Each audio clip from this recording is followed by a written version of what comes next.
안녕하세요. 미국과 국제사회 바로 알기 방송의 마이클 심입니다. 이곳 보스턴에 며칠 전에 눈이 내렸습니다. 많이 오진 않아서 몇 시간 후에 다 녹아버리긴 했지만 그래도 첫눈이었습니다.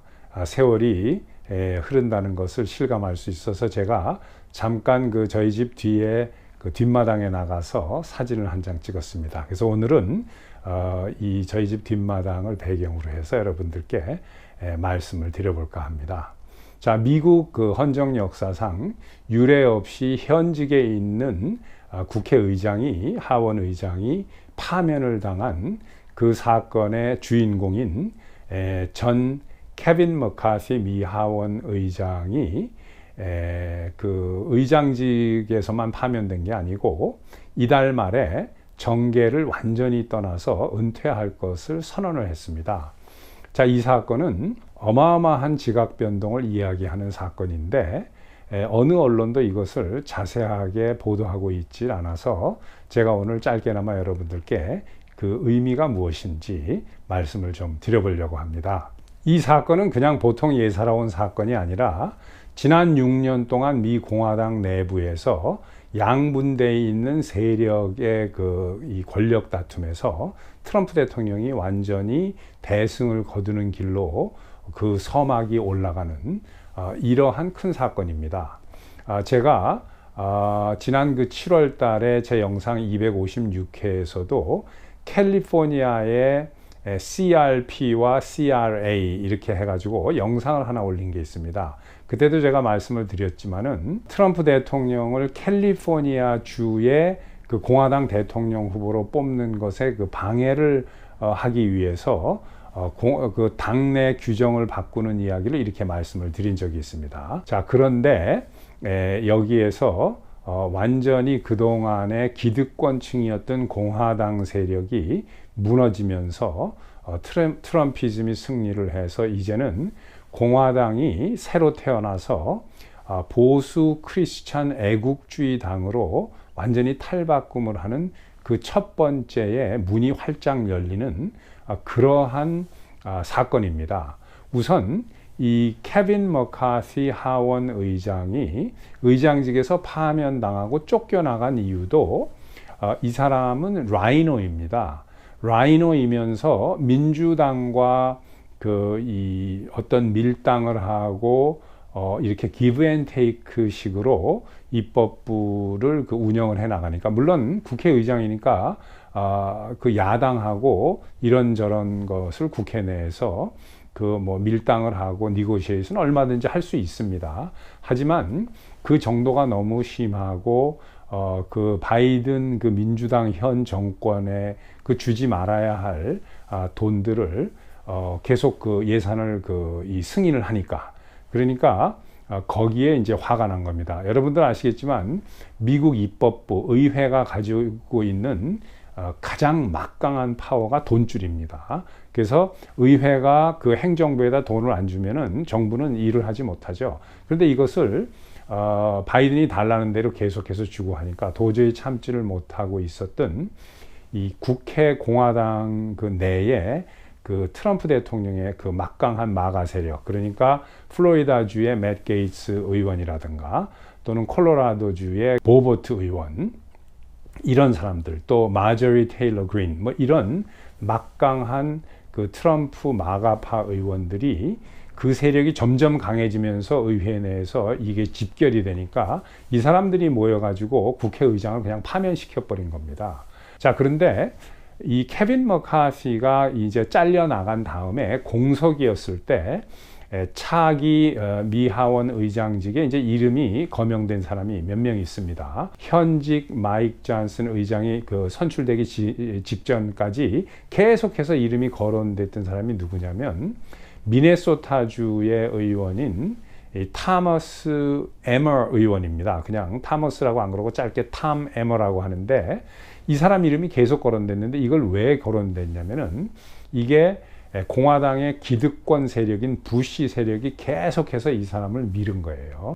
이 탐 에머 의원은 현재 공화당의 서열 3위로서 막강한 그 직책을 가지고 있습니다. 윕인데, 이 윕이라고 하는 것은 이제 여러분들도 그 단어는 아시겠지만 이건 말을 뭐 채찍질한다라는 뜻인데, 이 정치에서 윕이라고 하면은 이것은 그 원래 사냥 그 용어를 따다 쓴 건데, 이렇게 이제 사냥을 할 때 그 사냥개 같은 게 이 사냥감을 이렇게 한쪽으로 몰죠. 이렇게 모으는 거를 영어로 그 whip in 한다고 그래요. whip in. 그래서 이렇게 한쪽으로 몰아서 간다라는 뜻으로 정치에서 이 whip이 그 담당하는 것은 뭐냐면, 국회 본회의에서 어떤 게 표결에 붙여질 때 우리 당에서 이번 안은 찬성하기로 했다, 반대하기로 했다 하면은 모든 의원이 다 찬성표를 던질 수 있도록 또는 반대표를 던질 수 있도록 의원 개개인 한 명 한 명을 다 단속해서 당이 원하는 쪽으로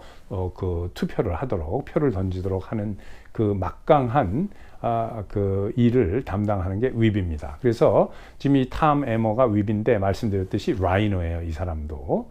자, 그리고 트럼프 대통령을 지지하는 마가파, 이게 지금 거의 3분의 2 정도가 되는 것으로 봐도 무관하지 않나.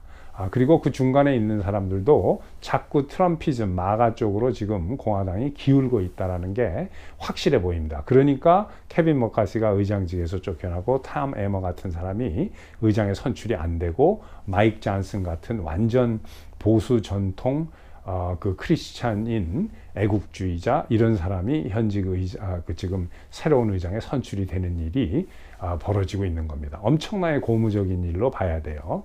자, 우리가 미국 정치를 제대로 이제 잘 이해하시려면은 지금 제가 말씀드린, 그러니까 공화당이 두 개의 파로서 그 세력이 양분되어 있는 것을 우리가 이해를 해야 됩니다.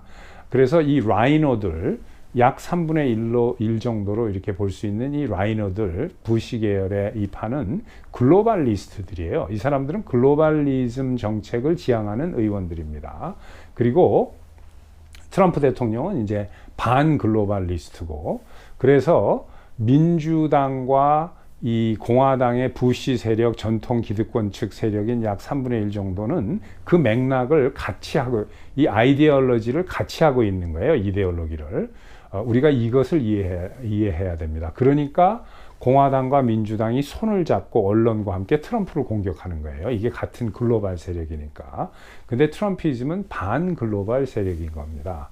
그래서 이번에 공화당의 이 민주당만 그 트럼프 대통령을 당연히 뭐 이렇게 싫어하는 게 아니고, 공화당 사람들도 트럼프 대통령을 싫어하는 거예요. 이 3분의 1 정도 되는 글로벌리스트 세력은. 그래서 트럼프 죽이기에는 공화당, 민주당 할 것 없이 손을 잡고 하는 거예요. 이 공화당의 3분의 1 정도 되는 이 글로벌리스트 세력이. 그리고 또 민주당 사람들도 공화당의 글로벌리스트 세력은 또 돈으로 도와줍니다. 니키 헤일리라는 그 전직 유엔 대사 출신이 미 공화당의 여성 대통령 후보로 출마를 했어요. 근데 이 사람은 이제 트럼프 대통령이 유엔 대사를 시켜준 사람입니다. 여러분들 누가 니키 헤일리한테 큰 돈을 댄 줄 아십니까? 완전히 민주당에만 그 돈을 내는 사람인데, 라이드 호프만이라는 그 거액의 기부자가 있어요. 이 민주당에 기부하는 사람이 이번에 니키 헤일리한테 25만 불 내놨어요. 뭐 앞으로 더 줄지 모르지만은. 왜 그러느냐? 트럼프를 반대하니까, 니키 헤일리가. 그러니까 이런 식으로 트럼프 죽이기에는 뭐 민주당 또 공화당의 3분의 1 정도 이 글로벌리스트 세력이 힘을 합쳐가지고 나오는 겁니다. 거기다 언론까지 이제 힘을 합쳐서 트럼프 그냥 망가뜨리기에 나서고 있으니까, 많은 사람들이 그래서 미국의 주류 언론이 좌경화돼서 글로벌리스트들이 이제 컨트롤하는지 모르고 자꾸 이런 것들만 듣고 이제 착각을 하시는 거예요. 그래서 미주 내 한인 여러분들이나 한국에 있는 우리 대한민국의 국민들도 트럼프가 되면은 뭐 한국에 불리하다라는 그러한 잘못된 이 관념과 이야기가 많이 나도는 것 같아요. 그래서 제가 오늘 여러분들께 다시 한번 말씀드리지만은 트럼프 대통령은 반글로벌리스트입니다. 그러니까 미국의 외교 정책이 1990년대에 아버지 부시 대통령이 글로벌리스트 외교 정책을 시작해서 지금까지 30년이 넘도록 이렇게 쭉 미국이 외교 정책을 하고 있는데, 트럼프 행정부 4년 동안만 이것을 스탑을 했어요. 그래서 트럼프 대통령이 사우디에 갔을 때 사우디 국왕이 그 열사의 나라의 리야드 공항에 노구를 이끌고 비행기 트랩 밑에 와서 기다리고 있다가 트럼프 대통령 내외를 맞았습니다. 그것은 아주 극히 드문 극진한 예우예요. 그 나이가 많은 사우디 왕이. 바이든은 전화도 안 받죠. 그게 글로벌리스트 외교 정책 30년 된 것을 중단했기 때문에 트럼프 대통령에게 그런 극진한 예우를 한 겁니다. 그러면 글로벌리즘 정책이 뭐냐? 제가 언젠가 또 기회가 있으면 글로벌리즘에 대해서 자세하게 한번 말씀을 드리겠습니다만은, 짧게 간단하게만 말씀드리면 이겁니다. 1989년도에 소련이 패망을 하고 나니까 그 당시 대통령이 미국의 부시 대통령, 아버지 부시 대통령이었어요. 레이건 8년 임기가 끝나고 난 바로 이후에 이제 그 소련이 망했는데, 당시에 New World Order, 새로운 세계 질서라고 부시 대통령이 이야기를 하면서 미국의 외교 정책을 글로벌 정책으로 바꿨습니다. 뭐냐면 그 전에 미국의 우방들을 원조하고 미국이 도와주고 하던 정책에서 이제는 소련이 없어졌기 때문에 지구상에 200개가 나라가 넘는 러시아와 북한과 중공, 쿠바를 모든 나라를 포함해서 미국 밑으로 줄을 세워서 다 같이 지구 전체를 미국이 컨트롤한다라는 게 글로벌리즘이에요. 그런데 그 당시에 부시 대통령의 글로벌리즘과 지금 그 미국 민주당의 글로벌리즘은 좀 다릅니다.